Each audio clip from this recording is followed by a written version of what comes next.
Hello guys, এটা ভাল খবৰ যি দুদিনমান আগতে মই এটা ফাইকেট স্নেক ৰেস্কিউ কৰিছিলোঁ সেইটো বৰ্তমান এতিয়া জুত আছে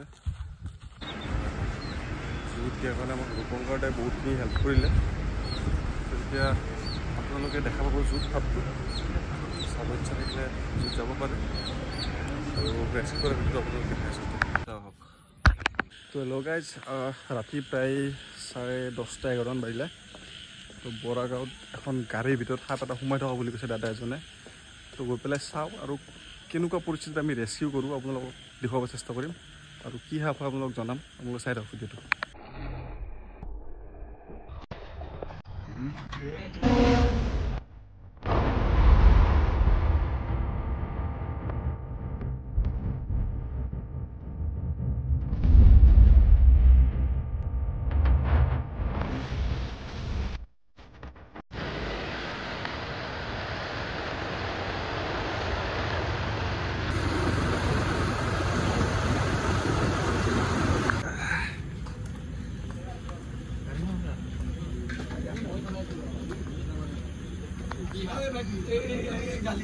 কোনফালে আচ্ছা আচ্ছা দেখিছোঁ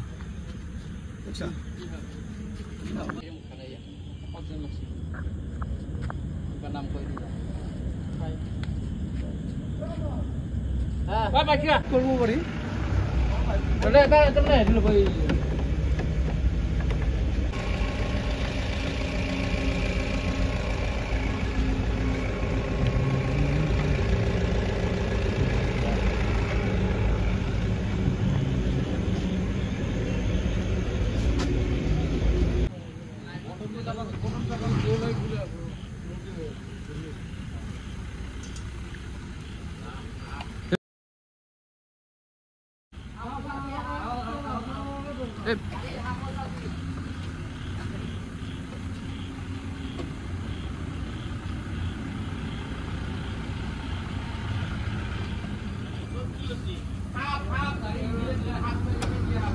আচ্ছা ইফালে ইফালে এই ওপৰত ইফালে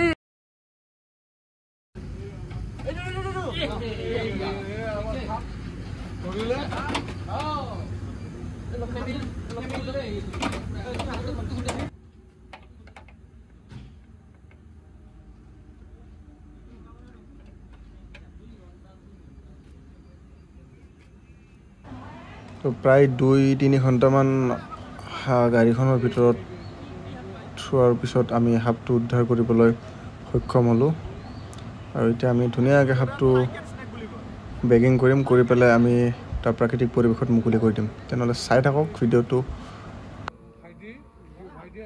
এইটো ফাইকেট স্নেক আমাৰ অসমীয়াত ইয়াক কোৱা হয় মেকুৰী চকুৱা সাপ এডাল মাইডলি ভেনামাছ হয় মানে সামান্য প্ৰজাতিৰ বিষ আছে ইয়াৰ ওপৰত নাজানো বাৰু কিন্তু আমিতো ভয় খাই আমি গাড়ী আজি বনাত চনাত খুলি ডাম্পাৰ চম্পাৰ খুলি এই আমাৰ ছাৰ আহি গ'ল বস্তু থানাৰ পৰা আমাক সহায় কৰিবৰ কাৰণে কিন্তু তোমাক বহুত ধন্যবাদ কৃষ্ণৰ লগত আছে আমাৰ কৃষ্ণ ধন্যবাদ আজি আমি এখেতসকলে ৰেস্কিউ কৰিবৰ কাৰণে মাতি আনিছোঁ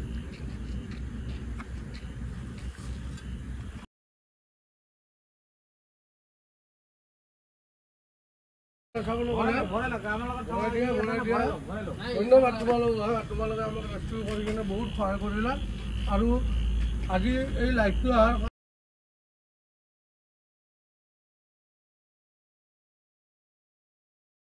আমাৰ ভাইটি জিন্তু এয়া ভাইটি কৃষ্ণ এহে অলপ কণ্টেক্ট কৰিব মই কণ্টেক্ট নম্বৰটো কৈ দিওঁ জিন্তু কি আছিল কণ্টেক্ট নম্বৰ তোমালোকৰ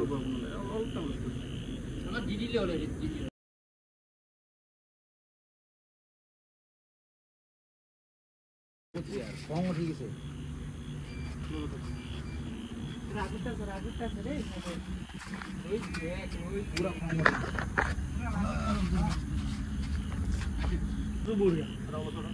যিহেতু আজাৰা বাসিন্দা তাইটোত সোমাই যায়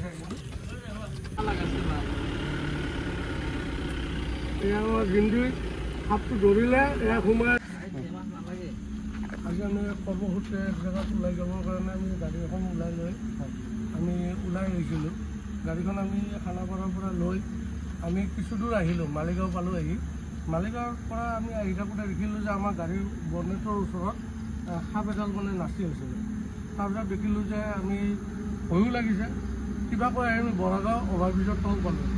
সাপডাল হঠাৎ আমি গাড়ীখন ৰখাই দিলোঁ, ৰখাই দি আমি ফটো উঠাব বা ভিডিঅ' কৰোঁতে সাপডাল নাইকিয়া হৈছিল। তাৰপিছত আমি অৱসৰ উপায় নাপাই কেনে আমি লগৰ বন্ধু এজনে গেৰেজৰ সন্মুখত গাড়ীখন পাৰ্ক কৰি দিলোঁ। সেই সময়ত দেখিলোঁ যে সাপটোতো আৰু দেখাও পোৱা নাই, মাথাটো যাক দেখাইছে। সেই সময়তে মোৰ ভাইটি যোনটোক ফোন কৰিলোঁ, লগত কৃষ্ণ, তেখেতসকলক ফোন কৰিলোঁ। আধাৰৰ পৰা তেখেতসকলে আহি আজি সাপটো ৰেস্কিউ কৰি অলপ 1-1.5 ঘণ্টা লাগিছে বাৰু, একো ডাঙৰ কথা নহয়।